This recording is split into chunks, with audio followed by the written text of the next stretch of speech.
પ્રાકૃતિક આફતનું આવવું, કોઈ મોસમ વગર ભૂગોળનું બદલાવવું, શું માત્ર સંયોગ કે ભવિષ્યનો સંકેત? सर अभी 5 मिनट पहले हमें लगा कि वो खिड़कियाँ हिल रही थी, थोड़ा भूचाल जैसा आया। तो अभी फ़िलहाल सब ठीक है, लेकिन फिर भी लगा कि थोड़ा सा मतलब कुछ हिल जैसा रहा है। मैं पीछे से चल भी रहा था, मुझे भी लगा थोड़ा सा कुछ गिड़गिड़ाहट सी हो रही है, लेकिन फ़िलहाल तो अब सब ठीक है। આ ધરતીનું સિગ્નલ છે, આ પ્રકૃતિનો અલાર્મ છે। આ સંકેત માત્ર આજકાલનો નથી, ધરતી બોલી રહી છે।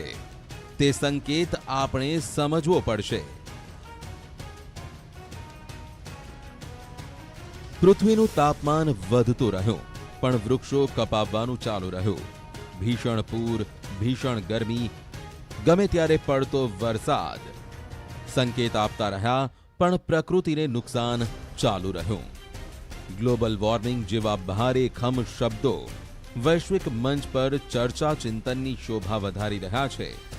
કુદરતનો કોઈ પણ સંકેત કારણ વગરનો નથી હોતો, ધરતીનો કોઈ સાદ બેકાર નથી હોતો।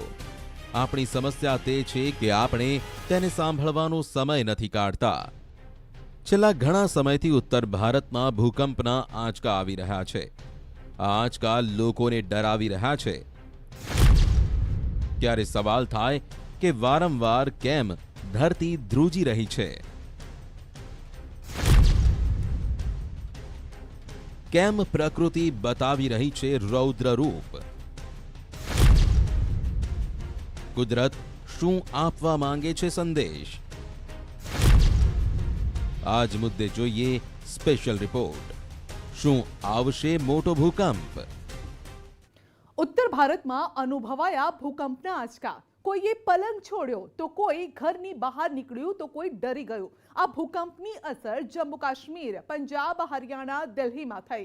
હવામાન વિભાગ મુજબ ભૂકંપનું કેન્દ્ર બિંદુ અફઘાનિસ્તાન તજાકિસ્તાન બોર્ડર પર છે। રિક્ટર સ્કેલ પર ભૂકંપની તીવ્રતા 5.7 નોંધવામાં આવી છે। ભૂકંપ સવારે 9:45 આવ્યો હતો। કેટલાક સમયથી ઉત્તર ભારતમાં વારંવાર ભૂકંપના આંચકા આવી રહ્યા છે।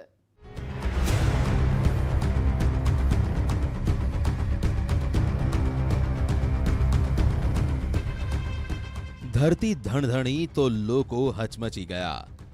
જેને જે સમજાયું તે પ્રમાણે ઘરોની બહાર દોડ લગાવી। જમ્મુ કાશ્મીરથી લઈ દિલ્હી સુધી કરંટ પસાર થઈ ગયો। ભૂકંપનું કેન્દ્ર અફઘાનિસ્તાન તાજિકિસ્તાન બોર્ડર પર જમીનમાં 181 કિલોમીટર અંદર હતું। જમ્મુ કાશ્મીર, પંજાબ, દિલ્હી, હરિયાણા, उत्तर प्रदेश सुधी भूकंपना आंचका अनुभवाया। भूकंपे एक साथे 4 देशों ने डामाडोल करी दीधा। अफगानिस्तान, ताजिकिस्तान, पाकिस्तान, भारत। भगवाननो आभार कहो कि भूकंपनो आंचको 15-20 सेकंड बाद शांत पड़ी गयो। देखिए, ऐसा है जो आज सुबह जो भूकंप आया और जो काफ़ी वाइडली फेल्ट हुआ है नॉर्दर्न इंडिया में, पंजाब स्टेट में, दिल्ली में, नोएडा, गाजियाबाद, वो उसका जो उद्गम स्थान था वो Hindu Kush mountains, Afghanistan Tajikistan border पे एक माउंटेन रेंज है जिसको कहते हैं हिंदू कुश। तो हिंदू कुश माउंटेन रेंज है वो एक्टिव प्लेट बाउंड्री है। तो वहाँ पर अर्थक्वेक्स ये नेचुरली आते हैं। तो वहाँ पर जो मोस्टली अर्थक्वेक्स आते हैं उसको हम कहते हैं intermediate focus. Intermediate focus means जिनकी फोकल डेप्थ जो होती है 70 किलोमीटर से लेके आपके 150-200 किलोमीटर तक होती है। तो ये जो आज का भूकंप आया था उसकी फोकल डेप्थ की बात करें तो लगभग 180 किलोमीटर थी। 180 किलोमीटर का अगर कोई भूकंप आता है तो उसका जो एरिया अफेक्टेड एरिया होता है काफ़ी ज़्यादा हो जाता है, मतलब काफ़ी दूर तक फेल्ट होगा। वही अगर अर्थक्वेक समझो 25-30 किलोमीटर में या 40 किलोमीटर में आता है तो उसका एरिया जो अफेक्टेड एरिया कम होता है, क्योंकि वो डीप था अर्थक्वेक, इसलिए काफ़ी एरिया में फेल्ट हुआ है। और जनरली हमने देखा गया है कि कोई भी 6 मैग्नीट्यूड के आसपास कोई इवेंट 5.5 से 6 के मैग्नीट्यूड के आसपास कोई भी इवेंट हिंदू कुश में आता है तो वो दिल्ली, नोएडा, गाजियाबाद में ईजिली काफ़ी फेल्ट होता है। उसका रीज़न ये है कि जो पूरा दिल्ली का बेल्ट है वो पूरा जिसे कहते हैं यमुना के सेडिमेंट्स हैं, वहाँ पर मीन्स लूज सेडिमेंट्स हैं। तो लूज सेडिमेंट्स में जनरली क्या होता है कि वेव्स जो होती है वो एम्पलीफाई होती है। तो इस वजह से अगर वो हार्ड रॉक में, अगर आप दिल्ली में कुछ एरिया जैसे रिजेस हैं दिल्ली में बहुत सारी अरावली की, तो वहाँ पर हार्ड रॉक्स हैं, उसके ऊपर जो बिल्डिंग्स होगी उसमें जो फील नहीं हुआ होगा। और जो बिल्डिंग रिवर सेडिमेंट्स के ऊपर है, जैसे पूरा अगर आप नोएडा की बात करें, गाजियाबाद की बात करें, ये मोस्ट ऑफ द जो डेवलपमेंट है पूरा रिवर बेसिन के ऊपर है, यमुना रिवर के जो सेडिमेंट्स हैं उसके ऊपर है, और उसमें एम्प्लीफिकेशन की वजह से ये फील होता है।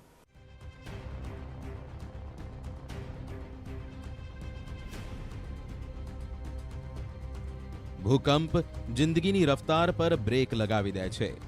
ભૂકંપનો ખતરો કેટલો મોટો છે તે સમજવું એટલા માટે જરૂરી છે કે ઉત્તર ભારતમાં અને ગુજરાતમાં હમણાંથી ભૂકંપના આંચકા આપણે અનુભવી રહ્યા છીએ. અત્યાર સુધી ભૂકંપના આ આંચકાથી ભારત સુરક્ષિત રહ્યું છે, પણ થોડી સેકન્ડો માટે પણ ભયનો માહોલ તે ઊભો કરી જ ગયો. ખતરો એટલા માટે મોટો નથી કે ભૂકંપના આંચકા છાશવારે હમણાંથી આપણે અનુભવીએ છીએ, પણ ભૂકંપનો ખતરો એટલા માટે મોટો છે કેમ કે છેલ્લા એક મહિનામાં અફઘાનિસ્તાન તાજિકિસ્તાન સરહદ અને હિન્દકુશના પર્વતોમાં 5થી વધુ તીવ્રતાના 3 ભૂકંપના આંચકા આવ્યા. 15 જાન્યુઆરી 5.6ની તીવ્રતા. અફઘાનિસ્તાન તાજિકિસ્તાન સરહદ 1 જાન્યુઆરી 5.3ની તીવ્રતા. અફઘાનિસ્તાન તાજિકિસ્તાન સરહદ 5 ફેબ્રુઆરી 5.7ની તીવ્રતા. અફઘાનિસ્તાન તાજિકિસ્તાન સરહદ, જેનો સીધો અર્થ છે કે ભૂકંપના નિશાને ભારત પણ છે. और बाकी ये हिंदू कुछ माउंटेन ऐसा है कि वहाँ इतनी अर्थक्वेक एक्टिविटी है, एक्टिव प्लेट बाउंड्री है, तो वहाँ पर इवेंट्स रेगुलरली आते रहते हैं, इसलिए उसमें कोई संभावना नहीं है कि ये कोई बड़े अर्थक्वेक का अंदेशा है.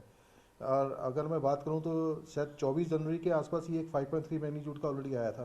उसके बाद 28 जनवरी, 2 फरवरी, 3 फरवरी को 4 मैग्नीट्यूड के 3-4 अर्थक्वेक्स आए हुए हैं.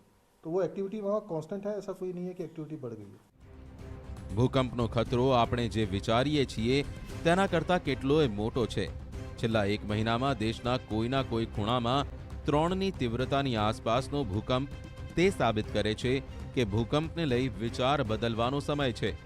જ્યારે આજે અમે ભૂકંપના તે દરેક પાસાની પડતાલ કરીશું જે તમારે જાણવો જ જોઈએ. અમે તમને ડરાવવા નથી માંગતા, પણ સત્ય તે જ છે કે ભૂકંપનો અર્થ માત્ર થોડા આંચકા નથી. ભૂકંપનો અર્થ મોત સામે ટક્કર પણ છે.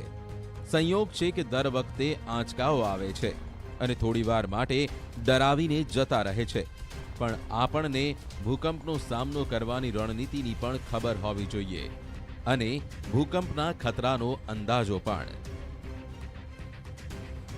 હિન્દકુશથી લઈ હિમાલય સુધી ધરતીના પેટાળમાં હલચલ વધી છે. તેવામાં તે વાતની આશંકા વધી ગઈ છે કે શું હિમાલયમાં કોઈ મોટા ભૂકંપનો તો ખતરો નથી?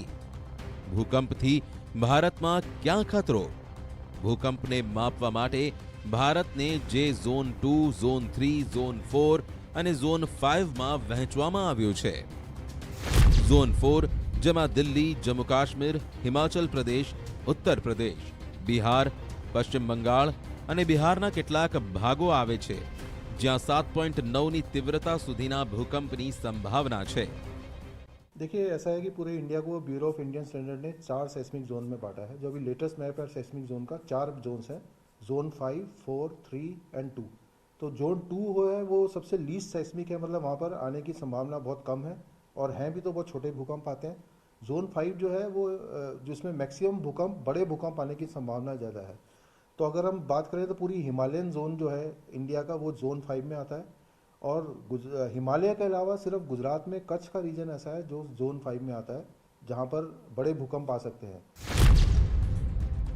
કેમ આવી રહ્યા છે છાશવારે ભૂકંપના આંચકા? આપણો ભારત દેશ તે ખડક પર ટકેલો છે જેને ઇન્ડિયન પ્લેટ કહે છે.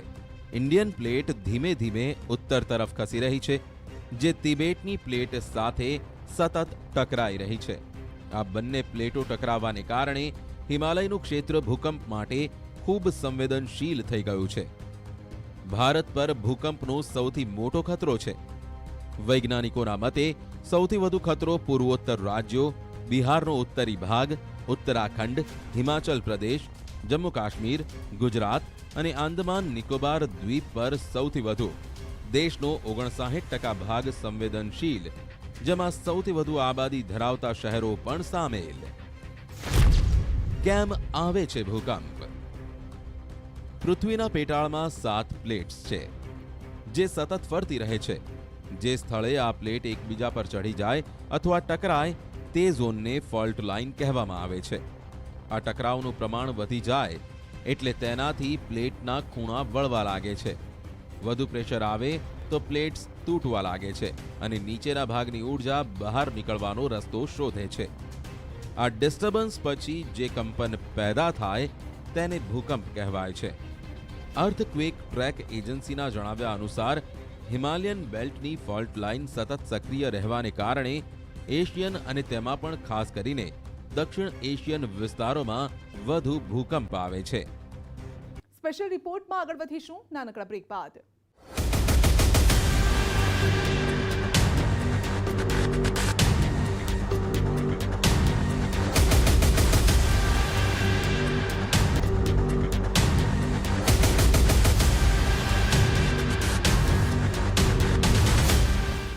ઉત્તર ભારતની જેમ જ ગુજરાતમાં પણ ભૂકંપના આંચકા વારંવાર આવી રહ્યા છે.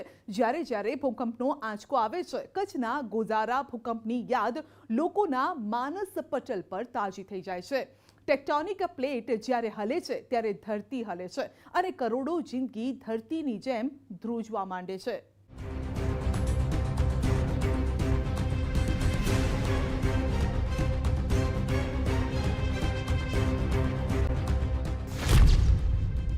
હિમાલયમાં આવી શકે છે સૌથી મોટો ભૂકંપ. 7.9ના ભૂકંપમાં આખું નેપાળ બરબાદ થઈ ગયું હતું. હિમાલય રિંગ ઓફ ફાયરનો ભાગ. વૈજ્ઞાનિકોએ હિમાલય ક્ષેત્રમાં રેકોર્ડ તીવ્રતાનો ભૂકંપ આવવાની ચેતવણી આપી ચૂક્યા છે. વૈજ્ઞાનિકોની માનીએ તો હિમાલય રેન્જની આજુબાજુ જે રીતની ભૌગોલિક ઘટનાઓ ઘટી રહી છે તેને જોતા સ્પષ્ટ થઈ ચૂક્યું છે કે આ ક્ષેત્રમાં મોટો ભૂકંપ કોઈ પણ સમયે આવી શકે છે. કેન્દ્રીય હિમાલયની જમીન આશરે 15 મીટરની સરેરાશથી ખસી રહી છે અને આથી જ હિમાલયમાં મોટો ભૂકંપ આવી શકે છે.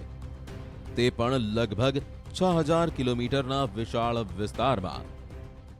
अब अगर हिमालय की बात करें तो हिमालय में क्या है कि कुछ जोन्स ऐसे हैं कि जहाँ पर अभी भूकंप काफ़ी कम आए हैं. मतलब अब जहाँ पे एनर्जी रिलीज, जैसे अगर हम गढ़वाल कुमाऊं का क्षेत्र लें, सेंट्रल जिसे कहते हैं, सेंट्रल साइस्मिक गैप भी हम उसको कहते हैं, या सेंट्रल हिमालय की बात करें तो वहाँ पर जो बड़ा लास्ट 400 से 500 साल में कोई बड़ा भूकंप नहीं आया है. तो वहाँ पर एनर्जी इतनी एक्यूमुलेट हो चुकी है कि बड़ा भूकंप कभी भी आ सकता है. बट भूकंप में ये है कि भूकंप का प्रेडिक्शन करना बहुत डिफिकल्ट है. आप ये बता सकते हैं कि यहाँ पर इतनी एनर्जी स्टोर्ड है कि भूकंप आएगा, मतलब बट कल आएगा, परसों आएगा, 1 साल के बाद आएगा, 50 साल के बाद आएगा, 100 साल के बाद आएगा, टाइम बताना बहुत मुश्किल है. बट अगर हम बात करें तो पूरे हिमालयन बेल्ट में इतनी एनर्जी स्टोर्ड है कि 8 मैग्नीट्यूड का अर्थक्वेक कभी भी कहीं पर भी आ सकता है, क्योंकि इतनी एनर्जी ऑलरेडी एक्यूमुलेट हो चुकी है. बट वो कब आएगी, ये $1 मिलियन क्वेश्चन है. ભારતમાં એવા 10 મોટા શહેર છે જ્યાં સૌથી વધુ ભૂકંપ આવવાની સંભાવના રહેલી છે. વર્લ્ડ બેંક અને યુનાઇટેડ નેશન્સના રિપોર્ટ મુજબ એક અનુમાન છે કે 2050 સુધીમાં લાખો લોકો ભૂકંપ અને વાવાઝોડાના કારણે બેઘર થઈ જશે. સેસ્મિક ઝોનિંગ મેપિંગમાં ભારતને 4 સ્તરમાં વહેંચવામાં આવ્યું છે. એવું કહી શકાય કે ભારત 4 સેસ્મિક ઝોન્સમાં વહેંચાયેલું છે. Zone 2, zone 3, zone 4, zone 5. Zone 5 એવું ક્ષેત્ર છે જ્યાં ભૂકંપ આવવાની આશંકા સૌથી વધુ જોવા મળે છે. ત્યાં જ ઝોન 2માં ભૂકંપ આવવાની સંભાવના સૌથી ઓછી જોવા મળે છે. તો એક નજર કરીએ ભારતમાં એવા કયા શહેરો છે જ્યાં સૌથી વધુ અને સૌથી ઓછા ભૂકંપ આવવાની સંભાવના રહેલી છે. गुजरात एक ऐसा यूनिक या स्टेट है पूरे इंडिया में जहाँ पर सारे सेस्मिक जोन पाए जाते हैं. मतलब यहाँ जोन 2 का एरिया भी है, 3 का भी है, 4 का भी है, 5 का भी है. तो अगर जोन 5 की बात करें तो जो कच्छ का पूरा इलाका है वो जोन 5 में आता है. और अगर हम द्वारका से लेके आप पाटन तक ऊपर नॉर्थ गुजरात तक एक 80 से 100 किलोमीटर की पट्टी है, उसकी बात करें वो जोन 4 में आता है. फिर पूरा सौराष्ट्र जो है वो जोन 3 में, सौराष्ट्र, साउथ गुजरात, पूरा नॉर्थ गुजरात जोन 3 में आता है. और अरावली का एरिया राजस्थान से लगा हुआ एक छोटा सा जोन है जो दाहोद का एरिया है, वो आपका जोन 2 में आता है. अगर हम भूकंप के परिप्रेक्ष्य से बात करें तो जोन 5 में है 8 तक के भूकंप आ सकते हैं, मैग्नीट्यूड 8 तक के। जोन 4 में 7 तक के आ सकते हैं, जोन 3 में 6 तक के आ सकते हैं, और जोन 2 में 5 तक मैग्नीट्यूड के आ सकते हैं। ઝોન 5 ક્ષેત્ર એવું છે જ્યાં સૌથી વધુ ભૂકંપ આવવાનો ખતરો રહેલો છે, જેમાં હિમાલયનું કેન્દ્ર, કાશ્મીર અને કચ્છનું રણ છે. ઝોન 4 આ ઝોનમાં સૌથી વધુ નુકસાનવાળો વિસ્તાર કહેવાય છે, જેમાં દિલ્હી, કાશ્મીર અને મહારાષ્ટ્રનો વિસ્તાર આવે છે. ઝોન 3 આ ઝોનમાં મોડરેટ ડેમેજ રિસ્ક ઝોનમાં ગણાય છે. આ ઝોનમાં અંદમાન નિકોબાર અને વેસ્ટર્ન હિમાલયનો ભાગ સામેલ છે. ઝોન 2 જેને લો ડેમેજ રિસ્ક ઝોન કહેવાય છે. ભારતના 10 એવા શહેર જ્યાં સૌથી વધુ ભૂકંપના આંચકા આવવાની સંભાવના છે. જો આ શહેરોની વાત કરીએ તો ગુવાહાટી, દિલ્હી, શ્રીનગર, મુંબઈ, કચ્છ, ચેન્નઈ, પુણે, કોચી, કોલકાता, तिरुवनंतपुरम અને पटनाમાં भूकंप प्रभावित विस्तार. भूकंप को नापने के जो यंत्र हैं उनको हम लोग सेस्मोग्राफ बोलते हैं. अब ये दो तरह के इंस्ट्रूमेंट होते हैं. एक होता है सेस्मोमीटर, दूसरा होता है एक्सेलेरोमीटर. सेस्मोमीटर वो इंस्ट्रूमेंट है जो धरतीकंप की वेलोसिटी को मेजर करता है, और जो एक्सेलेरोमीटर है वो धरतीकंप की एक्सेलेरेशन को मेजर करता है. अब इनका काम करने का प्रिंसिपल जो है वो बिल्कुल सिंपल है कि मान लो एक पेंडुलम है, जैसे ये लटका हुआ है, तो जब भी कोई अर्थक्वेक आएगा तो ये पेंडुलम ऐसे हिलने लग जाएगा.